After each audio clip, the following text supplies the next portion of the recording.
এরকম একটা জামানা ছিল, যে জামানার মাঝখানে বিশ্ব নবীজি যখন 570 খ্রিস্টাব্দে যখন দুনিয়ার মাঝখানে মক্কা নগরীকে যখন মক্কার জমিনে বিশ্ব নবীজি যখন আব্দুল্লাহর ঘরে আমিনার কোলে যখন জন্মগ্রহণ করলেন, নবীজি চক্ষু যখন মেলে দেখলেন পৃথিবী জমিনের মাঝখানে হত্যা লীলা এবং কি বর্বরতা দিয়ে পৃথিবীর জমিনটা একেবারে ভরে গেছে। কোনো ইনসান নাই, নিরাপত্তা নেই, মুসলিমের কোনো অস্তিত্ব নেই এবং কি কোনো মানুষের অস্তিত্ব নেই। মানুষ মানুষকে চিনতে পারতো না, মানুষ মানুষকে তার কোনো একটা ইউনিটি ছিল না এবং এরকম জঘন্য একটা পরিবেশ ছিল। সেই সময় মানুষ মানুষের মাঝখানে পরিচয় দিত না। যদি মেয়ে সন্তান যদি জন্মগ্রহণ করত, ফাহুয়া কাজিম, তাদের চক্ষু এবং তাদের চেহারাগুলো কালো হয়ে যেত। তারা সমাজের মাঝখানে তারা পরিচয় দিত না এবং কি তারা সমাজের মাঝখানে মুখ দেখাতো না।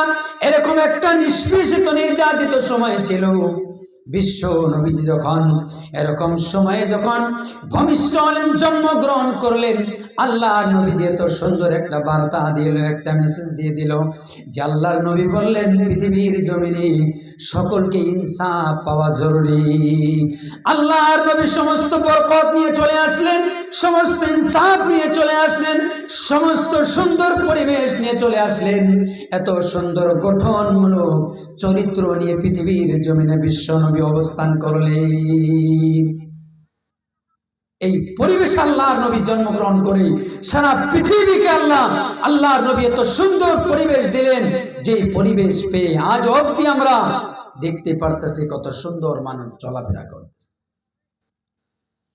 আমার ভাইয়েরা, এখন দেখা যাচ্ছে ওই জাহিলিয়াতের যুগের থেকে এখন নিকৃষ্ট যুগ চলছে।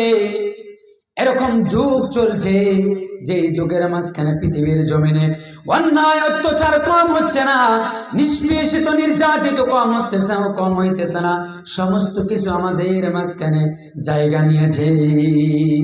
যত অন্যায় কাজ রয়েছে, যত অবৈধ কাজ রয়েছে, সমস্ত কিছু আমাদের মাঝখানে জায়গা নিয়েছে। আমার ভাইয়েরা, যতক্ষণ পর্যন্ত এগুলো নবীজির যে আমরা উম্মত হিসেবে যেভাবে আমরা পরিচয় দিয়েছি, বিশ্ব নবীজি আমাদেরকে যেভাবে বার্তা দিয়েছে, আমাদেরকে যেভাবে মেসেজ দিয়েছে, ওই কথা যতক্ষণ পর্যন্ত আমরা আমল না করব, ততক্ষণ পর্যন্ত পৃথিবীর জমিনে আমরা ইমানদার হতে পারবো না। আল্লাহ পাক 18 নম্বর পারার মধ্যে সূরা নূরের ভিতরে আল্লাহ পাক সূরা মুমিন এই আয়াতটা নাজিল করলেন, সূরাটা নাজিল করলেন। ওখানে আল্লাহ পাক মুমিনদের বৈশিষ্ট্যের কথা বলেছে। কারা কারা মুমিন, পৃথিবীর জমিনে কারা মুমিন হবে, আল্লাহ পাকের জান্নাত কে পাবে এবং কি আল্লাহ পাক কাদেরকে জান্নাত দিবে, কে প্রকৃতিক মুমিন হবে, আল্লাহ পাকের কে প্রকৃতিক যারা উম্মত হবে, ওই মানুষগুলোকে আল্লাহ রব্বুল আলামিন কথাগুলো কোরআনের জমিনে, কোরআনের ভিতরে আল্লাহ রব্বুল আলামিন বিবরণ দিয়েছে। মুমিনের ভিতরে মুমিনের বৈশিষ্ট্য কি কি হবে, মুমিন কারা হবে, এই কথা আল্লাহ পাক সেই মুমিন সূরা মুমিন যে আছে আর মাঝখানে আল্লাহ পাক জানিয়ে দিলেন। কিন্তু যেই সূরার মাঝখানে যেগুলো মুমিনের বৈশিষ্ট্যের কথা আল্লাহ বলেছে, যেগুলো স্তরের কথা বলেছে, ওই কথাগুলো, ওই বৈশিষ্ট্যগুলো, স্তরগুলো আমাদের মাঝখানে নেই।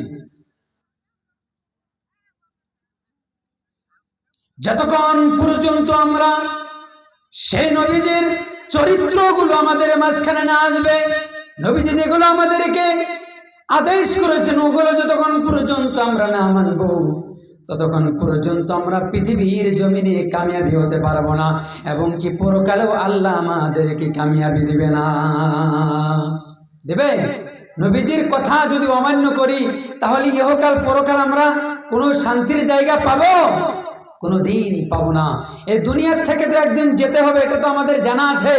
না যাব না?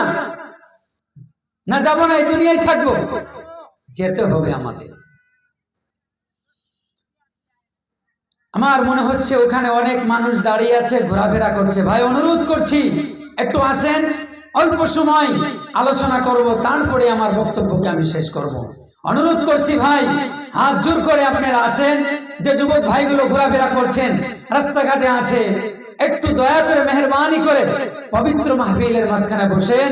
নিশ্চয়ই আল্লাহ পাক এখানে যারা বসবে তাদেরকে নাজাতের ঘোষণা আল্লাহ পাক দান করেছেন। আল্লাহ তাদেরকে নাজাত দিবে। আমার ভাইয়েরা, আল্লাহ পাক দুনিয়ার থেকে যে আমাদেরকে নেবে এই কথা আল্লাহ জানিয়ে দিয়েছে। আল্লাহ পাক বলেছেন, আমা মিন দাব্বাতিন ফিল আরদি ইল্লা আলাল্লাহি রিজকুহা। এই পৃথিবীর জমিনে যত মখলুককে আমি সৃষ্টি করেছি, পৃথিবীতে কত মখলুক সৃষ্টি করেছি আমরা জানি না, মানব সম্পদ জানতে পারে না। আল্লাহ পাক বলেছেন, ওমা মিন দাব্বাতিন ফিল আরদি, জমিনে যত ধরনের মখলুক আল্লাহ পাক সৃষ্টি করেছেন। আপনি যদি কোন সমুদ্রের মাঝখানে চলে যান, কত ধরনের মখলুক আল্লাহ সৃষ্টি করেছে। সেই পানির মাঝখানে, সমুদ্রের মাঝখানে কত ধরনের মাছ রয়েছে।